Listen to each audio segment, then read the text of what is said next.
What is going on, everybody? Welcome to the Bearded Fireflies Wrestling Podcast. It's the first one that we have of 2024. Today, whoa, that's weird. I think Chris froze.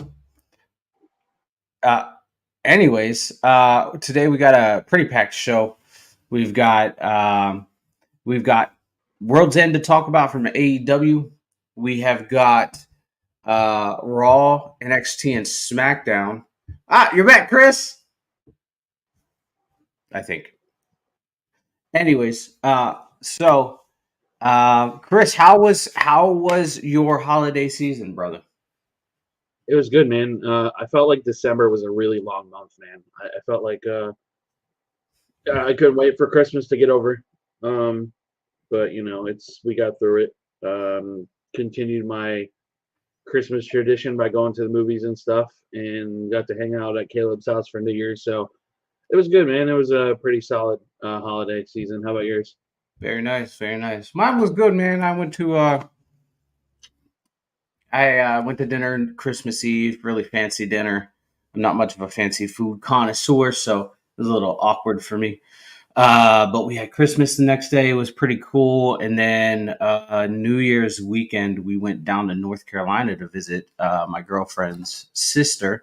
Got to ride a horse. Got the whole horse farm experience. That was fun. Yeah, it looked like a good time. Yeah, I got to wrestle a ram. I said that earlier this week, and someone was like, "That sounds like an Urban Dictionary entry." It really does. Yeah, but it was fun, man. I got the whole experience, the farm experience. That was fun. Got to feed the horses, got to ride the tractor, got to do all that fun stuff. It was cool. Picked up a few action figures. You might see a few behind me. I got the Fiend back here. Yeah, it was pretty fun. What movie did you go to see? So on the 23rd, I went to go see that Emma Stone movie. It's called Poor Things. It has William Dafoe and Mark Ruffalo in it. Okay. I would argue to say it was probably one of the movies of the year last year. Phenomenal movie. Nice. If you're a person who appreciates camera work and character work, that movie was just fantastic. It's a long movie though. It's like almost 3 hours. Woo! Yeah. And we happened to go at a late night showing, like 10 o'clock at night, and we didn't get out till like 1. Oh. I told my brother, I'm like, man, you're the one that chose this time, not me. Right. And then on Christmas Day, I went with Caleb and Christina. We went to go see Iron Claw. Nice. How was that? Yeah. So, I was aware of the Von Erich story before going in, and how tragic the story is, and just like learning the details on how everybody passed away is very depressing. Yeah. To be honest with you, I thought they were going to plug AEW in there. I really thought it was coming. Oh. Because I don't know if you remember the Brian Pillman Dark Side of the Ring thing, and they used that to advertise AEW. Oh wow. Yeah. Yeah, I remember that. I know MJF was supposed to be in it. I don't know if he actually was in it. Okay. Nope. His part got cut out. Oh. Well, hey, it is what it is, man. Superstar. Yeah. Over the holiday, I went and seen Aquaman 2. And I thought it was pretty good. Yeah. I enjoyed it. I really enjoyed it. Was Amber Heard in that movie? She was. She was. They didn't cut her parts like everybody said that they were going to. Oh my god. Yeah, I mean, it is what it is. We can't have what we want all the time. Sometimes we got to just. What I saw, it looks like that movie shit the bed. Well, it wasn't a terrible movie. It had a lot of good character work, and I like the guy that plays Black Manta, and the guy that is in all the MCU stuff, the agent, the FBI agent, the not the Mexican one, the Asian guy. Yeah, he was in in this one as a Huh. scientist. So it was pretty cool. Interesting. Yeah, yeah. We got comment from Eli Garza, good buddy of mine. He said, "What's good, brother? What's good, man? What's good? We're What's up, just Eli? talking." But anyways, we're gonna go ahead. We're gonna jump into the action. We're gonna start off with World's End. Chris had to sit back for this one. All right, so World's End had a promising I'm card. just gonna say this Go ahead. before we jump into the card. I think we are at a point of AEW being around for 5 years now, right? Yeah. And it just seems to me, still to this day, that not one honest person can actually criticize AEW unless they're not a fan of AEW. Yeah. And World's End, beginning to end, was a complete train wreck. Yeah. I would say that it's not worse than Double or Nothing or whatever the pay per view they did in England was at Wembley. It wasn't worse than that. Oh, true. Yeah, that card was pretty Or atrocious. all in. Yeah, but this was there. It had a lot of promising, matches in it. I didn't watch. I wasn't even sure I was going to buy this. Because I remember a few months ago I said I'm not going to buy another AEW pay per view, but I was kind of like Right. I want to see what happened. Anyways, we got in the pre-show we got Chris Statlander versus Willow Nightingale. I didn't watch it, but from my understanding,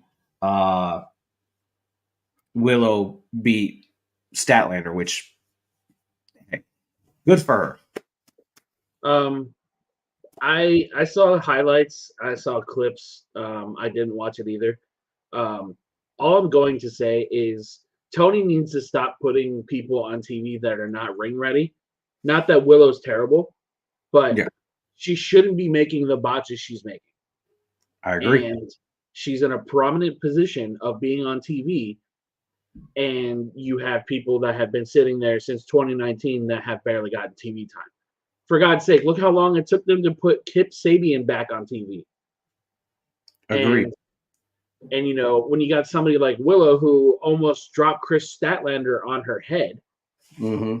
and she who was it that she dropped off the stage? Was that Anna Jay? Yeah. She could have killed her. Yeah. You know what I mean? And everybody, for some reason, if anybody criticizes or just brings the fact up, they're like, "Hey, I don't think Willow is that safe." Then it's like, "Oh, well, you're just saying that because you hate AEW." I'm like, "No, bro. Like, I just don't want to see a wrestler get killed." No, we don't. We don't enjoy that. We don't want to see anybody get hurt. Next, we had a vignette of Serena Deeb, and I think you and I talked about Serena Deeb a few weeks ago. I really hope that she comes back. I hope that she comes back and she's a prominent role in the women's division. Yeah. She was doing a hell of a lot of work when she was on the card about 2 years ago. So we'll see what happens here. Yeah, I think Serena Deeb is one of the best women on that roster. If not, I'd probably put her in top 3. Yeah. I'm just, like I always say about just the rest of that entire roster, man. There's a lot of promising talent that just either doesn't get TV time, or when they do, it's when they're not ready. Yeah, I agree. Next, we had the number one's contenders battle royal for the TNT Championship. This is gonna play a role later on in the card. But we had the likes of Lance Archer, Kill Switch, which is Luchasaurus. I don't know why they changed his name. Johnny TV, Dalton Castle, Kip Sabian, Danhausen, Butcher and the Blade, Best Friends. It ended up being Kill Switch who won. Shocker. And like I said, this is going to play later on in the card. Uh-huh. So we go to the main match, which is the FTW Championship under FTW rules, which that means no rules. We had Hook versus Wheeler Yuta. I think this match was decent. I don't like Yuta. I think he's very white bread. He's very boring. Hook is really, really new, but he's grasping it. And I think this match was the match where I've seen Hook take the most brutal beating that he's received out of any of his matches, which was Right. good to see.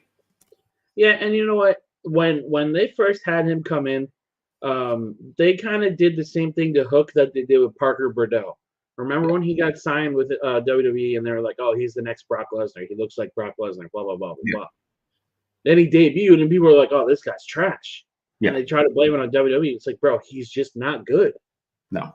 And with Hook, my problem is I don't like Taz as a human being. As a wrestler, sure, he's great, but Yeah. I don't like the fact that he was given an FTW title because that's Taz's thing. It's such an easy go-to thing. Yeah. That's like if they debuted Randy Orton with a freaking cast because his dad wore one. You know what I mean? Yeah. Yeah. And I just feel like Hook has potential if you put him in storylines that actually mean something. Yeah. And I agree with you on Wheeler. I think Wheeler is probably one of the most useless talents on that roster. He is terrible. He has zero charisma. I mean, he's great in the ring, but he has zero charisma, terrible on the mic. Yeah, I mean, his claim to fame was that he went toe to toe with Danielson and with fucking Mox. Right. We seen Hook apply the red rum, and he made Wheeler Yuta tap out. Pretty decent match. Not the best match. The next match was the All-Star 8-man tag match, which was everybody who did not win the Continental Classic, with the exception of Swerve. And yeah, and it was Claudio, Danielson, Mark Briscoe, and Daniel Garcia versus Brody King, Jay White, Jay Lethal, and Rush. And this match was what it was. It served its purpose. It was pure chaos. But Daniel Garcia picked up the win. And Rush got hurt. Like, I don't understand. Tony's booking logic makes no sense. No. And, I say this every time. I'm more concerned about a talent's health opposed to having 5-star, 20-star matches. You know what I mean? Yeah. And the fact that he literally just returned and he's already out with another major injury. Yep. And, again, Brian Danielson, you can claim the same thing. Yeah. The man is wrestling with a freaking eye patch. Mm-hmm. Like, it's, I don't know, man. I just, if WWE were to do this, and I know I hate the but WWE thing, if WWE were to do half of the things that AEW does, it would be immediately, oh, take them off TV, then screw WWE. WWE needs to shut down, so on and so forth. Yep, I agree wholeheartedly. The next match that we had on the card was the Redeemer Miro versus Andrade El Idolo, which we found out that this would be Andrade's last match in AEW as his contract expired. He did not sign an extension. So right off the bat, I'll say this was a solid match. It was a match that I expected it to be. It was a fucking high caliber match, strong offense and defense from both men, with little added CJ Perry in there managing Andrade. At the end of the match, we would see CJ Perry fucking screw over Andrade, and that would allow Miro to pick up the win with the game over or the accolade, whatever you want to call it. And after the match, CJ Perry blew Miro a kiss, so we don't know what's going to happen there. We'll have to watch and see what happens, but it looks like they may be returning to CJ Perry being Miro's manager, which I think is perfect. They work great together in WWE. Yeah. So my whole thing with Miro is, since he has debuted, I feel like Tony has no idea how to book him. And, sure, you can claim the TNT title reign, but look at how he lost it. And look what they did with him afterwards. He was off TV for a long time. Yeah. And then he comes back into a cuck angle, bro. Like Yep. it's literally Bobby Lashley 2.0. That's all Andrade. That's all Andrade and Miro was. It was Yeah, Bobby Lashley taking CJ Perry minus the romance part. I agree. I agree. Um, I hope that they use Miro better in the future. Yeah. And yeah. Anyways, next we have the AEW's Women's World Championship. Timeless Tony Storm with Luther as the butler. I didn't know Luther was her butler, so that's pretty cool. Yeah. Versus Riho. Not a fan of Rio. Same. I do like uh, Tony's character that she's playing now. I think it's pretty cool, pretty entertaining. There's a back and forth, really wasn't great, and Tony picked up the win. And after the match, Mariah May came out, which is like her, I don't know, her Mickey James to her Trish Stratus. So yeah, we'll see. Dante Martin got there was a backstage interview. Dante Martin got a shot against Orange Cassidy's Intercontinental or International Championship on Dynamite. Don't really care about that. Yes. We all know how I feel about Orange Cassidy. I'm at the point with Orange where it's just like, who is he benefiting? Yeah. There's not one person he has faced that has come out better. And I feel like as a champion, that's your responsibility. Yeah. And I'm not a booker, I'm not a billionaire that owns a wrestling company, none of that. But the fact that everybody shits on Roman Reigns for having as long of a title reign as he's had and has beaten all the people he's beaten to have that same claim, which I think everybody who has faced him has come out better. I mean, look at Finn Balor. Finn Balor is in the Judgment Day and he's a champion. Yep. Look at Cammy. KO and Sammy are great. Mm-hmm. And it's one of those things where I just anything Orange Cassidy has done in the last 5 years has just been underwhelming and the same shit for 5 years. Yep. And at some point, you wonder if they're just going to keep the title on him just because the whole thing with Mox was a train wreck. Yeah, it really was. Just for him to get concussed. Yep.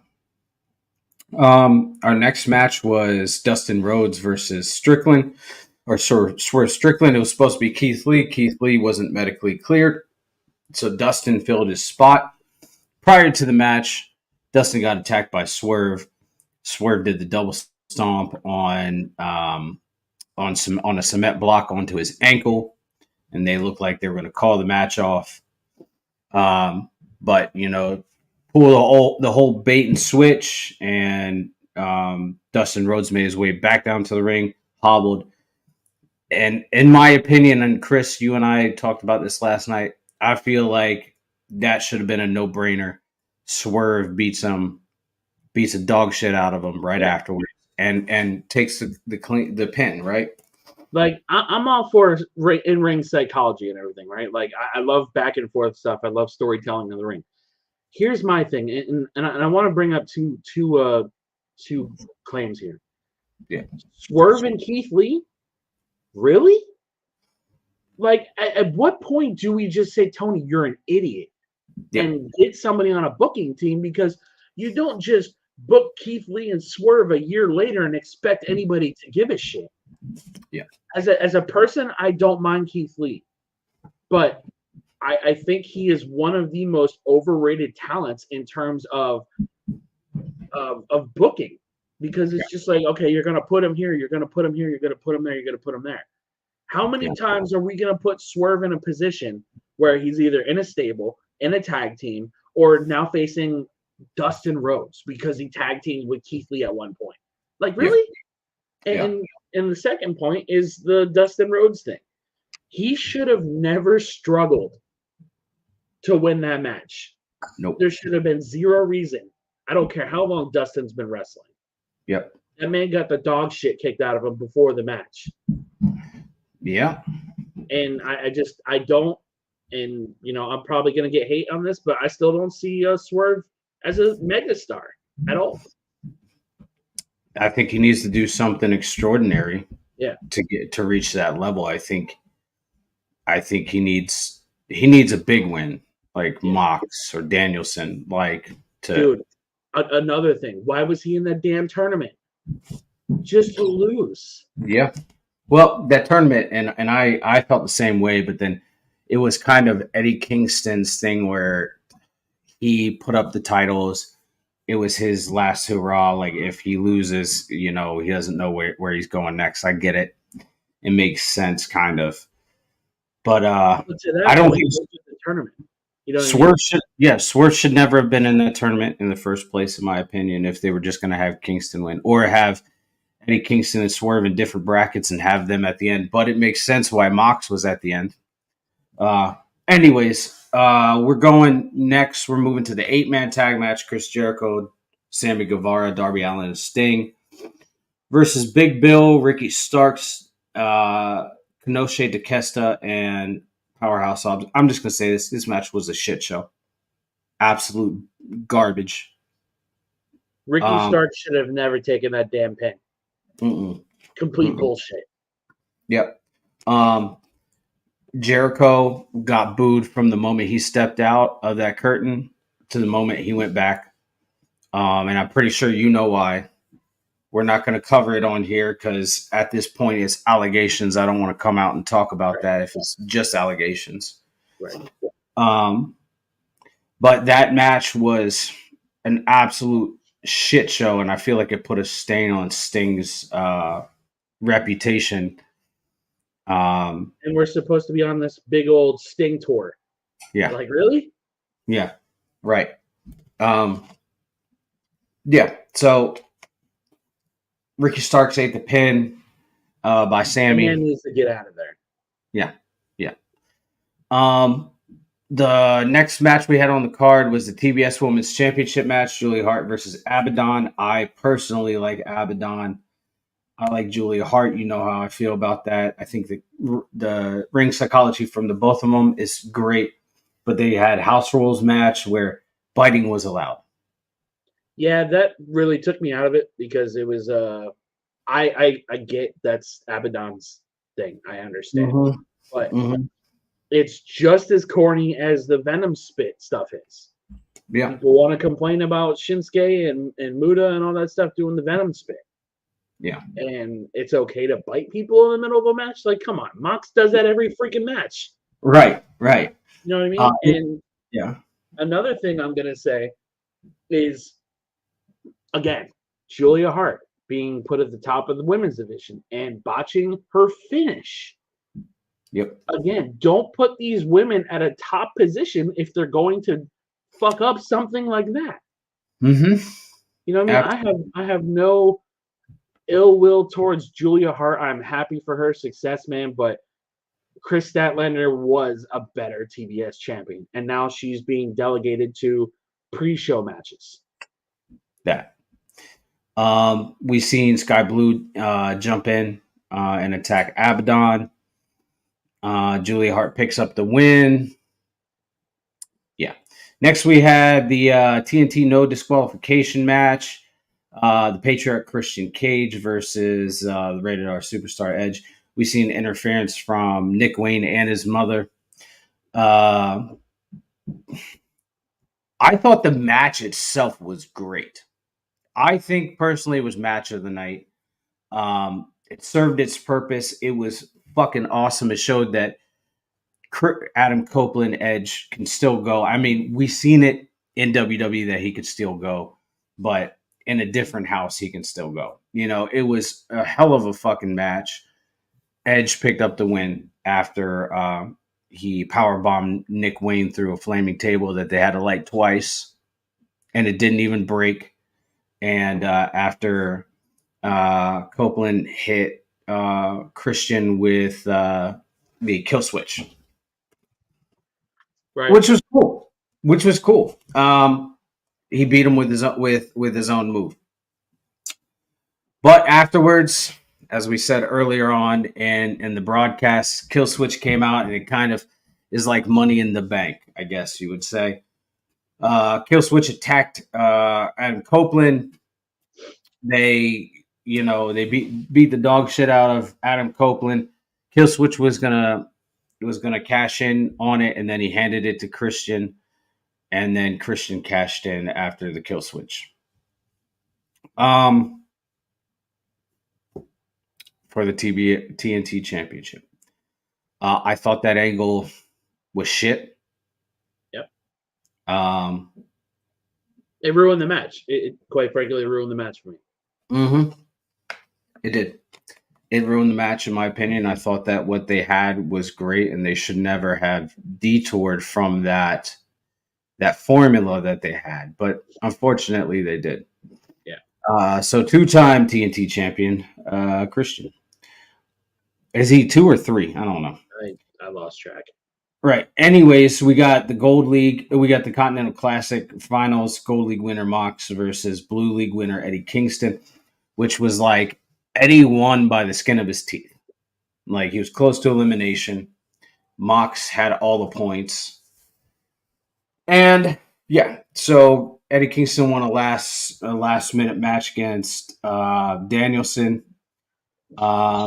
Long story short, Kingston at the end of the match beat Mox, and so now he is the fucking whatever champion, Continental Crown champion. Which that championship I think looks nice. It's just too many championships at this point. Mm-hmm. It's so overwhelming. It is. It is. And Tony's supposed to introduce another title soon. God damn. I don't want to fucking see it. Anyways, the main event was the AEW World Championship match, MJF versus Samoa Joe. MJF came out. Adam Cole came out. And then, from the start, I was like, something's going to happen with Adam Cole. Like, It's going to happen, right? Then we saw Samoa Joe come out. Samoa Joe came out. Then Adam Cole came out. Samoa Joe acted like he didn't know what was going on. A lot of back and forth. MJF pretty much got dominated the whole match. And ref got knocked out, I think twicey. Joe ended up hitting the muscle buster and then made MJF go to sleep. And the ref called for the match. I'm just going to say this. There was a muscle buster that Joe hit on the apron that should have finished the match. Oh, easy. If MJF is this hurt, there should be zero reason why that man didn't sell that. Yeah. Yeah, the match should have ended right there. So after the match, we seen Adam Cole come into the ring with his crutches and his boot, trying to console MJF. Then we seen the devil masked men come and attack MJF and Adam Cole. They held Adam Cole back. The masked men grabbed a chair, was gonna pretty much end MJF right there. And then Adam Cole said, "Hey, hit me." They wheeled up the chair to hit him, and then fucking lights go out.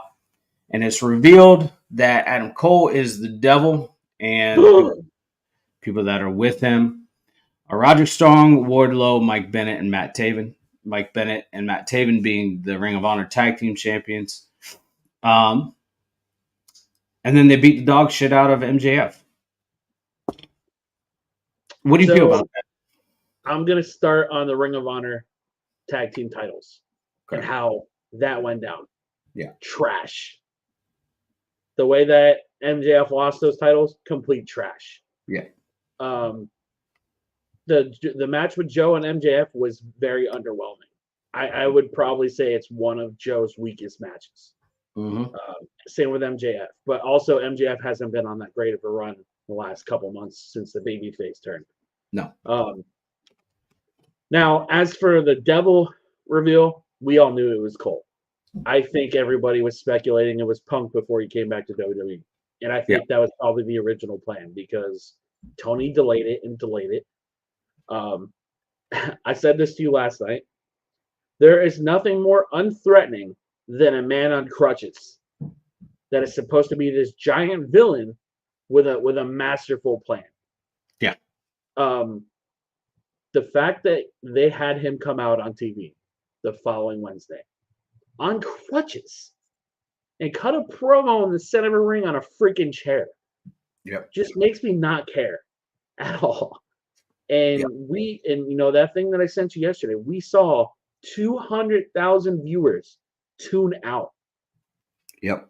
And if that doesn't say anything, I honestly, at this point, don't know what to say. Because I said it about Wardlow. I think him being put in a group again is awful. Yeah.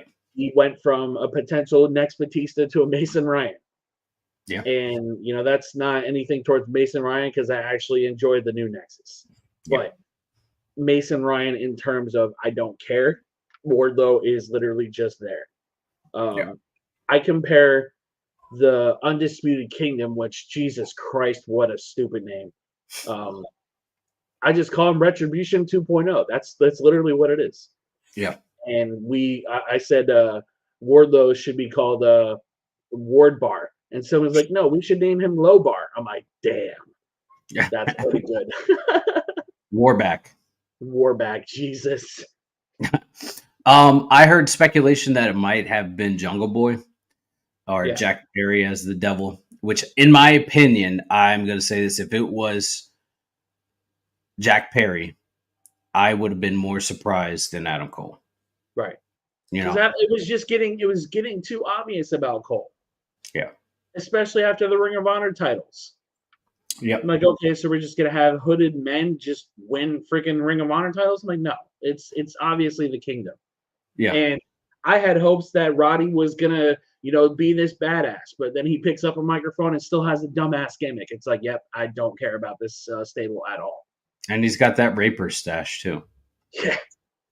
God, it was terrible. The overall card. I'm just gonna say I enjoyed watching some of the matches overall. I was tuned out and not. 2 out of 10. 2 out of 10. I was checked out a lot of the time. Like I said, there was like 2 or 3 matches I was invested in. The rest of them were right. All right, so we'll move on to Raw, man. Raw's highlights. There was some decent stuff that happened on Raw. It was a really solid show. Yeah. Day one, which it's wild that they say it's day one and it's not a pay-per-view. So the show opened up with Becky Lynch versus Nia Jax, and I didn't get to see it because I was still driving from North Carolina. But from my understanding, it was Nia Jax's best match that she's had. I'm just going to say this, and we talked about it in the last podcast. Nia Jax, since she has returned, has put in the work, has made sure that she can be as safe as possible with everybody she's been in the ring with. That match she had with Raquel, fantastic. This match with Becky was her coming out match. And I thought it was one of the best performances I've ever seen from Nia Jax since like NXT days. Jeez. So when you get a chance, I highly recommend that match. Okay. And we've seen, from my understanding, Becky Lynch was bleeding from from somewhere. They just didn't really show where, but it might have been fake. Anyways, next we seen Kofi Kingston and Jimmy Uso against Imperium. Giovanni Vinci got hurt. Yeah. So basically, Kofi was supposed to catch a drop. Kofi hit a drop kick, and it went too high. He caught Giovanni in the face, and when Giovanni hit, his head smacked the canvas really hard. Oh. Okay. But from what I saw, Giovanni updated everybody on social media and said that he's okay. So cool. That's great. And so due to referee stoppage, Jey Uso and Kofi Kingston were the winners. Next, we got a spot. Miz TV, Miz brought out the Judgment Day, but R-Truth answered, and him and Miz went back and forth. JD McDonough and Dominic Mysterio came out arguing back and forth, and it ended up being a reunion, a small reunion, but a reunion nonetheless of the Awesome Truth versus JD McDonough and Dom. That match was so entertaining. Yeah. R-Truth is a gem. Yeah. Loved it. I had a great time watching it. Awesome Truth picked up the win. Next we had Ivy Nile versus Rhea Ripley. What a fucking match. Ivy Nile's the real deal, bro. Yeah. I've been saying it since she was in NXT. I said immediately, I'm like, you're going to want to watch out for this girl because she's one of those talents that will drop your jaw of the things that she can do. Yeah. And she had a match with Lash Legend Level Up a couple months ago where it looked like Lash was going to win because she was dominating her. Lash ends up like trying to throw her over her head, and Ivy like backflips over Lash. And Lash is a big girl. She's like 6 foot something. She's a big girl. Backflips over Lash and puts her in a dragon sleeper, bro. Jesus. Like when we get to see that version of Ivy, like she's gonna be dangerous. Yeah. Next segment, we seen a social media tweet come out a tweet come out from Triple H saying that there's going to be a former WWE champion appearing on day one. Everybody's hyped up, everybody's standing up, and Jinder Mahal comes out. And I think I messaged you and I said Triple H just trolled everyone, right? Probably the greatest troll in history. I love Triple H so much, bro. That was fucking hilarious. I died. And then we seen Jinder Mahal talk about America. Obviously, they're in San Diego. They know somebody's coming out bigger than Jinder Mahal, and who shows up? The Rock. The Rock. That segment was all right, but it just felt really forced. Yeah. He had his lines. There was nothing really quirky about his lines. He did a different rendition of the national anthem, right? And then him and Jinder Mahal started going back and forth. Hit him with the people's elbow.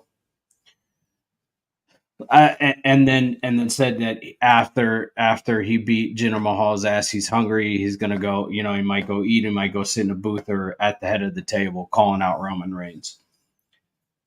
Now, you and I talked after this segment. If The Rock is going to feud with Roman,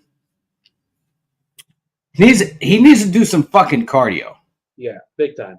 That man was winded after doing a fucking spine buster in the people's elbow. Right. Go ahead. What you got? So, I'm just going to say this. I don't like Dwayne Johnson as a person. I actually despise him as a person. Yeah. That being said, it would be stupid of me to say that it's not a great business move to have The Rock and Roman in the same ring at the same time. Because we saw a segment with Jinder Mahal. There was no other megastars in that ring. Jinder Mahal and The Rock drew 2.7 million viewers on a talking segment.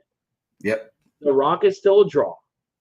Yep. The Rock is arguably one of the biggest talents of the Attitude Era. Yep. I would still say that Stone Cold is bigger, but that's just my opinion. I agree. And I think when we get The Rock and Roman face to face, whether it happens at the Rumble, whether it happens at SmackDown, we are going to see astronomical numbers in terms of viewership. I wouldn't doubt it's in the 5 millions. And I truly think it should not be a WrestleMania match. We said that from the beginning. I have no interest in The Rock having a title shot. That being said, when we get to SmackDown, we talk about that. If Roman doesn't get past this match at the Rumble and loses, his title, where does that put Cody? I don't want to see Cody get pushed back at all. And that's my biggest fear is he's getting pushed back. I don't think he is, because I don't think Triple H had the intention of pushing Cody back, because there's no way that this wasn't already like talked about, pre-planned, and all that stuff. Like Triple H and The Rock obviously had that conversation weeks ago. Yeah. Right? And I think Cody and the Roman should be the match at WrestleMania, period. Yeah. If they do Roman and The Rock for a title, do it at the Chamber, because Australia is going to go freaking bonkers for that match. Yeah, absolutely. I agree. I think so. The way that I heard it was that, finishing the story no longer is about just getting the title. It's about beating Roman, right? Because he was denied by Roman. So I think that's where they go from there. I don't want to see Roman and Rock at Mania. I want to see Roman and Cody at Mania, or Cody and Orton. I'd be okay with Cody and Orton. I don't need to see it, but I would be okay with it. So I said it when it happened, when Cody lost. I said that it's literally not Lesnar. It's literally Rock and Cena. Cena's redemption year was right after he got beat by The Rock. Yep. Everybody thought Cena was going to go over The Rock in Miami. Yep. He did. Same with Cody and Roman. Everybody thought Cody was going to be the guy. But what people need to understand is, one, this is a business. Yep. You got to make business decisions. And Roman Reigns has made history unlike anybody else has in the last 30 years, 40 years. Yeah. The last person to hold on to a title this long was Hogan and Bruno. Yep. Do I think Roman should go over Hogan's record? That's not for me to say, but in my opinion, no. I don't want to see Roman win at WrestleMania again. No. I don't want to see Cody be brought back for no damn reason and win the Rumble last year and whatever their plan is this year for the Rumble, and have Cody just do nothing. Yep. Now, if the plan is to steer away from Cody and Roman at the WrestleMania, and your plan is to have Roman go over at WrestleMania and hold on to that title until Hogan is no longer in the conversation, I would still want to see Cody be the one to dethrone him. Yeah. I don't think that Roman should hold the title until September. No. But if they do that, Cody needs to be the guy who dethrones him. I don't want to see anybody else. Absolutely. Next, we have tag team match: Shayna Baszler and Zoe Stark versus Natalya and Tegan. You already know how I feel about Natalya and Tegan. Oof. Terrible. Versus, on the other hand, Zoe Stark and Shayna Baszler are phenomenal together. Zoe Stark and Shayna Baszler pick up the win. Yeah. Next is the main event. We saw Seth Rollins versus Drew McIntyre for the World Heavyweight title. Fantastic match. They beat the dog shit out of him. Yeah. Yeah. And I thought Drew was going to win. Oh, yeah. But I understand why he didn't win. Mm-hmm. Like, everybody got really mad that that Seth went over. I'm like, dude, do you guys not know how a heel turn works? Like, Drew is still not technically a full-blown heel yet. He's not. You can't rush that shit. No, you can't. We've seen Reigns get hit with a second Claymore. But Rollins went to the bottom rope. Very reminiscent of his match with Neville. Yeah, that's what I was gonna say. Yeah, and then after we saw Damian Priest come down to fake a cash in. Drew hit him with a Claymore, and so there was that when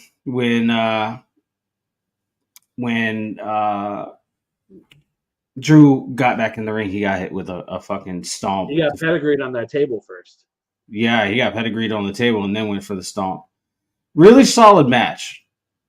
Fucking grade A. I think it's one of my favorite Drew McIntyre matches in recent memory. I think an aggressive Drew is better than a babyface heel. I mean, Yep. a babyface Drew. Um, Yep. I'm curious to see how they're going to take the title off of Rollins. Like, he doesn't have a match at the Rumble that I know of. No. Um, I think that him and Punk shouldn't even be a title match. But again, business. Yeah. Seth and Punk is money. You know, we saw all social media go crazy when they were face to face in the ring. We got Yep. to see Seth cut arguably one of his best promos in years to Punk. Yep. Punk is going to be in Oregon this coming Monday, so I'm very curious to see if they're going to follow that up because we've had what three Mondays since that promo because of the holidays, right? Yep. And we still haven't gotten Punk and Rollins in the ring again. Yeah. I don't even think Punk's had a Monday Night Raw match yet. No. He had that match at Madison Square Gardens against Dom, but yeah, he hasn't done much after that. I thought Raw was pretty decent, man. It was good. Yeah. And it pulled a great rating, obviously, because Rock helped there, but it pulled a really decent rating. I think they did 1.7, which is pretty good. I mean, considering there's no football this past Monday, thankfully. Yeah. All right, so moving on to NXT. What happened on NXT, man? So NXT, we found out that Ilya Dragunov is not medically cleared to defend his title on New Year's Eve like he was supposed to against Trick Williams. So here comes Grayson Waller to hear the news. And Grayson Waller's like, I could have beaten Ilya Dragunov, or I could have, whatever.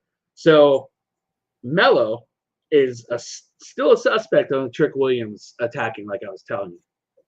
And he's like, Trick will beat you anytime, anywhere. He'll even put his number one contendership on the line. And Trick just kind of looks at Mello like, what the hell are you doing? So I came up with this theory.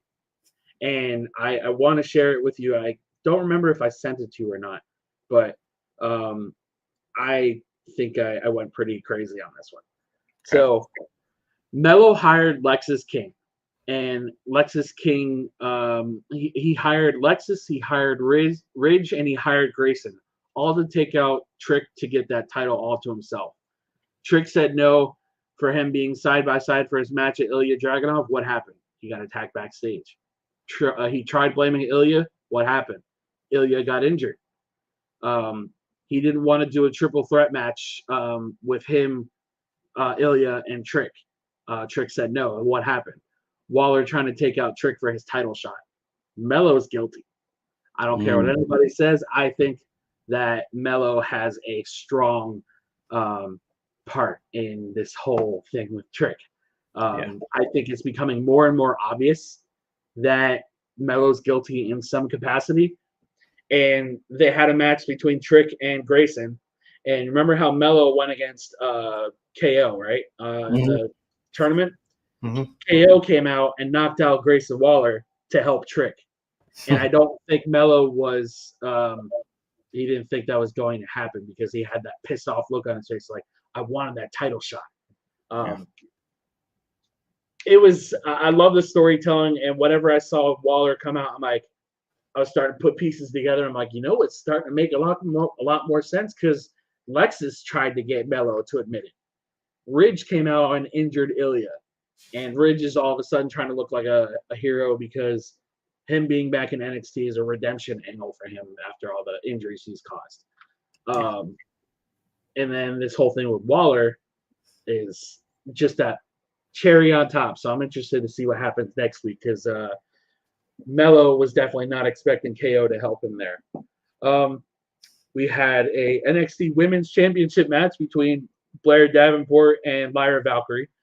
For anybody who's not familiar with Blair Davenport, she used to be Bea Presley. She was in AEW for a very short stint. She was also really big in the UK scene, and she used to be with Will Ospreay. They beat the shit out of each other. And the match had a huge turnaround when Blair went to go for her big knee strike, and put like a giant ass like 2-inch hole on the side of the announce table when she missed. It was pretty crazy. Lyra retained, and then out comes Cora Jade to try and attack Lyra after she retained, and then Paxley came out to defend Lyra because Paxley's on this weird stalker angle with Lyra. Another great match. They also had Roxanne Perez against Ariana Grace, which is Santino's daughter. Another really good match. Roxanne used the bank statement to win this match, and she wouldn't let go of the hold. And Ariana started egging on Roxanne after Roxanne won the match, and the referee brought back reverse the decision, have Ariana win because the bell kept ringing and Roxanne wouldn't stop. So I thought that was really cool that HBK brought that back. Yeah. We also had another ladies match with Tiffany Stratton against Fallon Henley. The loser becomes a servant for a day, or a ranch servant. Tiffany lost. So we're going to get some cattle ranch segments with Fallon Henley and Tiffany Stratton. Tiffany posted on Instagram of Paris Hilton doing like a movie when she was working on a ranch or something. So I think we're going to get some comedy gold there. Next up, we had Obafemi, how do you say his name? Obafemi and Riley Osborne for the breakout tournament. I'm just going to say this. Obafemi is arguably one of the greatest potential talents that NXT has picked up. Mm-hmm. He hit this spot. Let me see if you can hear this. Hold on.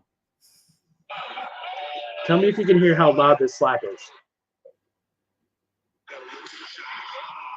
That was a clothesline. Holy shit. He clotheslined him so hard on the apron, bro. It was crazy. God. So imagine almost the same size as Omos, but can move, but can hit. Like everything that Omos cannot do is in Oba. And he won the breakout tournament, so I'm curious to see if he goes after Dragon Lee or if he goes after Ilya Dragunov. Me personally, I would have him go after Dragon Lee because Dragon Lee is tiny. Ilya Dragunov will kill that man. Yeah. And then we had a 6-man tag team match with Damon Kemp. Oh my God, Drew Gulak and Miles Bourne against LWOs. Well, former LWO, whatever. Joaquin Wilde and Cruz del Toro and Dragon Lee. Carlito came out there to even the odds because there was 4 of them and 4 of them. Dragon Lee's team ended up winning. Another really good match. I seen that insane spot with Cruz del Toro. That was wild. Crazy, bro. So he was actually talking about this on his social, saying that HBK thought he was crazy and that he couldn't do it. They rehearsed it before the match, and he's like, "Oh yeah, that looks cool." Like it wasn't as high as he got. When they did it, that crowd went ape shit for it. Probably one of the best high flyer spots I've ever seen. I don't think it should be one of those things that should get overexposed, but I think it was probably one of the best matches on the card in terms of reaction. Overall, New Year's Evil did pretty solid. They got a 798 in viewers, which is pretty good for them. Really excited to see the future of NXT in this next year because they're going to CW. I think it's in October or September. So they're going to be on a whole new network. So I'm interested to see where viewership goes with that. Yeah. NXT was a great show. Absolutely. All right. So on to SmackDown, our opening match was the United States Championship Tournament Final KO over Santos Escobar. Fucking great match. I mean, obviously we know both men could put on a hell of a match, but they have great chemistry.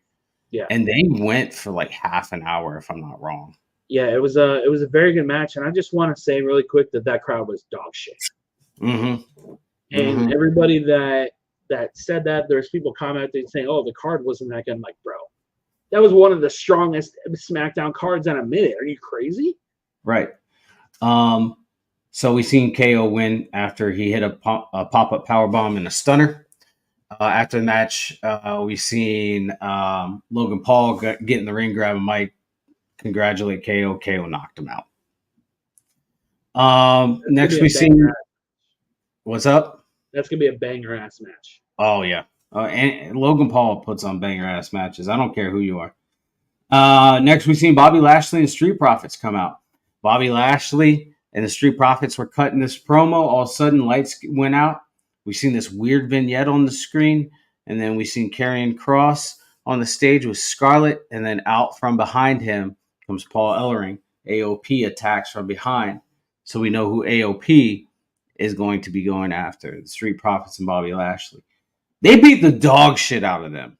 Yeah, that Collider is probably one of my favorite tag team moves of all time. It is literally insane. Yeah. And then we seen Karrion Kross debut a new finisher, which was pretty cool. I haven't seen anything like that. I think the only thing I would change on that is the pump handle part of it, because I feel like it kind of takes a little long. I think on camera, this is his first time on television doing it. I just think he needs to polish it up a little bit, which, again, we've talked about Karrion Kross's booking. So this is the first really big storyline he has had since NXT. Yep. And I curious to see if AOP can still go. Yeah. Because they haven't been wrestling, I don't think, since they got released or whatever happened there. Yeah. I'm excited. I mean, they've been signed to a contract for a year and a half with WWE and haven't been on screen at all. So I think they were just waiting on the right time to debut them. Next, we had Io Sky versus Michin. In my opinion, this is Michin's best match that she's had. Easily, bro. That first 10 minutes was really slow, and I was like, okay, I'm a little worried on the perception of Michin right now, because it's like either they're going to release her or I don't care, because it's like I can appreciate Io trying to sell her ass off. Yeah. But you can only do so much for one person. Yep. But that last half of that match, bro, my jaw was on the floor when she hit that Styles Clash. Yeah. I was scared. I've never been so terrified in my life. Like, she hit that Styles Clash. I was like, fuck. I thought she was gonna hurt Io. I'm like, bro, please, God, just let this land perfect. I thought she was gonna turn it into a power bomb, and then when I saw her scoop the legs, I'm like, oh my God, she's gonna try a Styles Clash. Yeah. And when she hit it, I'm like, wow. Yeah. Phenomenal. No pun intended. All the pun intended. Next, we seen Io Sky pick up the win to retain. Next, we got a backstage segment where Paul Heyman is confronted about The Rock name dropping Roman Reigns, and pretty much Paul Heyman did the Paul Heyman thing. Next week, really quick about Paul Heyman. I don't think in the history of wrestling as a whole, from whenever it started to right now, I truly do not think anybody is better on that microphone than Paul Heyman. Not one manager, not one wrestler, not one personality. Nobody. No. Paul Heyman could sell salt to a fucking slug, man. Could sell gold to a leprechaun. No joke. Next we got Butch versus an unknown partner against Pretty Deadly. And I thought I knew who it was. Yep. I said it was either going to be Tyler Bate or it was going to be Sheamus returning. Tyler Bate answered the call. Really good match, solid match. We saw Tyler Bate and Butch pick up the win.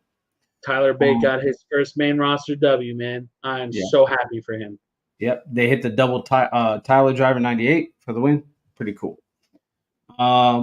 Next, we've seen Ashanti, the Adonis, walk into Nick Aldis' office and say he wanted an opportunity. We'll see what happens moving forward. Maybe put him in a spot for U.S. Championship. I don't want to see him in another tag team. Neither do I. I want to see if he can go by himself. I'm wondering what's happening with BFAB, because I know she was talking with Bobby and then she disappeared. Yeah. So maybe there's an extra piece in there. I mean, if you think about it, Ashanti and BFAB could join Hurt Business and even the odds. Yeah. It makes sense if you think about it that way. Yeah. But again, going back to I don't want another tag team. That's the only logical route, like as a wrestling fan, I could see making sense. The only thing I could see is Ashanti joining them and going for the U.S. Championship, Bobby going for the heavyweight, and Profits going for the tag team. That's really the only thing I think would work. But I don't want to see him in the table. Right. I want to see what he does by himself. Next, we had the triple threat match to determine the undisputed or the number one contendership for Roman Reigns. Very good back and forth match, man. Very good. God, yes. I think we finally got to see Randy take some pain and be able to do what he's able to do in that ring. That table spot he did with AJ kind of got me like, oh man, I don't like those back spots, man. Like that worries me a little bit. But Randy's so good at selling and everything that he does. And I don't know when LA Knight got busted open, but that's it was that 450 splash AJ did. I think AJ caught him on the forehead. Because if you watch it, his knee landed really close. And so when that happened, and then I seen him bust it open, I was like, the fuck? And then they did the replay, and it showed his knee got really close to him. That's the second time we got color this week. Really solid match, dude. We saw AJ stop Nick or Charles Robinson from the count, and then we saw LA Knight pull Charles Robinson out of the ring, and then here comes Roman Reigns, the Bloodline. They attacked everybody, and as soon as that happened, I was like, it's about to be a fatal four-way. And then Nick Aldis, I don't know if you caught this, but he walked over to Paul Heyman and said, tell your boy he's now in a fatal four-way at the Royal Rumble. I'm just going to say this.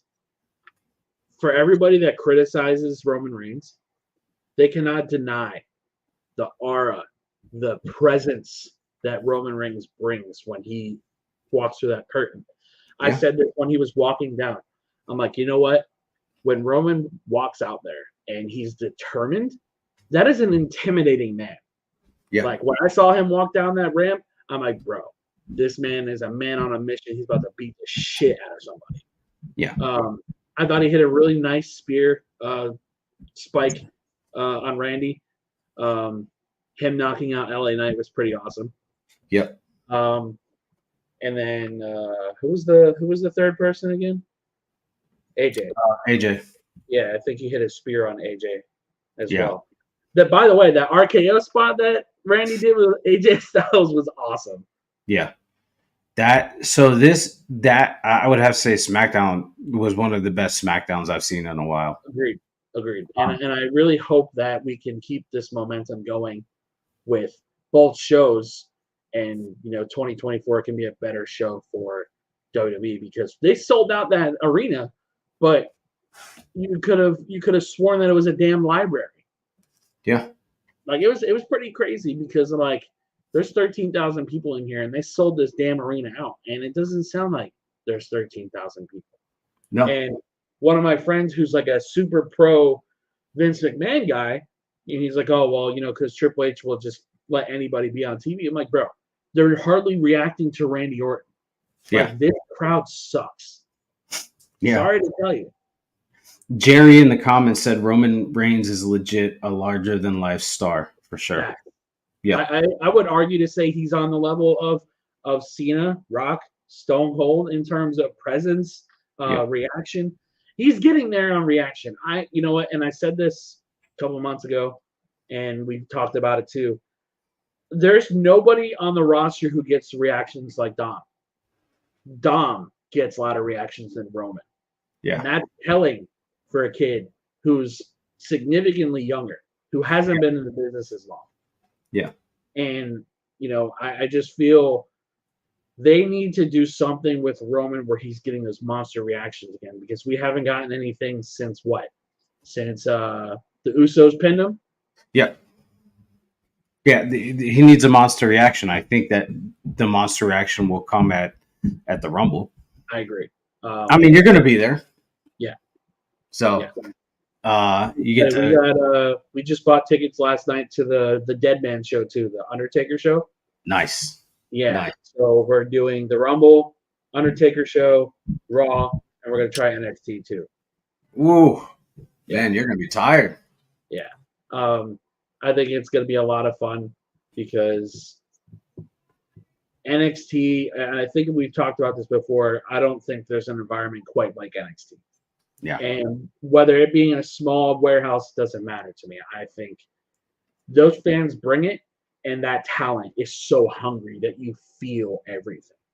Yeah, well, you also have to look at it too, man. Is like NXT is in a more intimate setting, right? It's like more compact, close together, so Yeah. you get that monster stuff. But Jerry also said Dominic is becoming a legend in his own right. He's got that old school Eddie Guerrero heel work Facts. from WCW.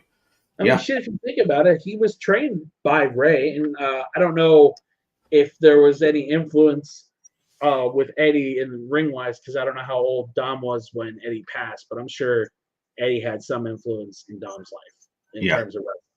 Oh yeah, definitely. I think Dom is doing really good work. I can't wait to see what happens next with him. Now, moving forward, go ahead. Would you have him be a world champion? Eventually down the road, yeah. You think so? Oh yeah, yeah. I'd give him more time in the ring. Give him more mic time. Let him develop. What I think he needs to do? Beard. Yeah. Oh yeah. Put a beard on that kid. Yeah. He's got the look. He's got the tattoos. Give him a little more muscle. Yeah. Give him a beard or whatever. And I think that kid is going to be a superstar. Like absolute superstar. Do an injury angle or a jail angle where he goes away for a while. And Please, another jail angle. I beg you for another one. Yeah, and he beefs up, right? Like just fucking beefs up, gets a beard. No bread, no water, just me. yeah, dude beefs up a little bit. And give him like a Cholo look, right? Yeah. Or Eddie look, right? And then there's a picture of him that he did. Do you remember when he was wearing the bullet vest? Yeah. I think it's one of the hardest pictures I've ever seen. Mm-hmm. That kid, just presentation-wise, the Judgment Day is the greatest thing that has ever happened to him. Yeah. And it's crazy that Judgment Day got so shit on when it first came out because, they had it with Edge and it was kind of going one direction. Yeah. And when they got rid of Edge, it's just like, wow, this is really good. Yeah. Oh, yeah, definitely. I think, what Judgment Day is doing now is great. Now, looking forward to the Rumble. The Rumble's starting to shape up, man. I mean, we have one match confirmed with the Fatal 4-Way, but we're 3 weeks away. We don't have an IC title match, which I'm pretty sure Gunther's going to be in the Rumble. We don't have a US title match. We don't have. I thought KO and Logan are facing. Oh, okay. KO and Logan Paul. Right. Sorry about that. I'm sorry. But we don't have women's championship matches set in place. They better give Rhea something, bro. We talked about this before too. Like, I want Rhea to be in a damn storyline with somebody. If you want to put Shotzi in a women's championship match with Io, give and I, she's earned it. She's earned it. A solo shot. Put Rhea in a match with somebody. Nia. Put her in a match with Nia. I love to see Nia and Rhea. Yeah. My only concern with that would be is, can Rhea lift up Nia? Yeah. Not Nia, of course, but. Well, I mean, she's also got that submission finisher. Right. David Hirsch says, Sean, I miss you, buddy. I miss you too, brother. She's got that submission finisher, so she could do that, right? I mean, they have a lot that they could do, and they've got like 3 weeks to build it up. Right. So, let's do it. But I don't know if you've seen the leak of the winners of the Rumbles, of respective Rumbles. But somewhere, I don't know if this is real or fake, but they said CM Punk was going to win for the men and have Cody come in second. And for the women, they were going to have Bayley win. Bayley should win 100%. Yeah. Oh yeah, Bayley should win. And there's not one female on that roster that deserves it more than her. No, no. She's the only woman, if I'm not wrong, of the original horsewomen that have not won a Rumble with the exception of Sasha. Right. Yeah, she deserves that Mania Speaking of spotlight. Sasha, since she's a talk of the town, do you Mm. think she's going to AEW? I heard that she signed for 25 million, but I don't know. Yeah, I don't know either because it kind of seems like the story changes every 5 minutes. Yep. Yep. Um, But I mean, think about it. We got the Rumble right around the corner. They love to do surprise entrances for the Rumble, right? I would love Um, to see AJ Lee return, bro. I really think she will. She's been working in doing There's some four working. there's four really big names that are out there right now, and all women. Julia from Stardom. Yep. She just dropped her title. She just disbanded her faction. Yep. Camila, I don't remember her last name. Camille, who was in NWA. Yep. She just got offered a deal. Yep. Sasha Banks or Mercedes Monet, whatever the hell you want to call her. Yep. Me personally, I don't want to see her waste away in AEW. I don't think that it would benefit her, and I don't think it would do that company any good either. But that's just me. Yeah. And then the fourth person, wait, was that 4 or was that 3 I just named? 3. 3. And then I don't remember who the fourth. Oh, AJ Lee is the fourth one. Yeah. I've just heard teases about AJ. I've seen talent kind of pay homage to her, Yeah. kind of thing. But I've also seen the same about Mercedes. So yeah. I know that on her Instagram or somewhere she showed that she was doing work with Punk. So we'll see. But I also heard that was for heels. Could be. Because Punk had long hair. Yeah, we don't know. Yeah. So I think the next month is going to be really exciting in wrestling. We'll see what happens. But before we go, man, do you got anything that you want to add? I think next Wednesday is going to be interesting in terms of the Sasha speculation because I think she's going to show up there. So I think if she doesn't show up there, I don't think anybody knows what's going on other than Sasha. Yeah, I agree. I think 25 million is a bit much. I don't think anything that she's done in Japan warrants her that much money. No. But if that's what she feel her worth is, then have fun, Tony. Right. All righty. Well, I hope that everybody has a good week. We'll be back here next Saturday to do the same thing. If you guys are caught in the middle of this snowstorm, which I am, please be safe. Please don't drive like a jackass. And if you don't have to be on the roads, don't be on the roads. And just be safe. Make sure you got your food, your water, and stay warm. Yes, sir. Be safe, man. All right. And before we go, my buddy Juan says, good to see you. Good to see you too, buddy. All right, y'all. Until next week, I love you guys. You guys be good. Much love.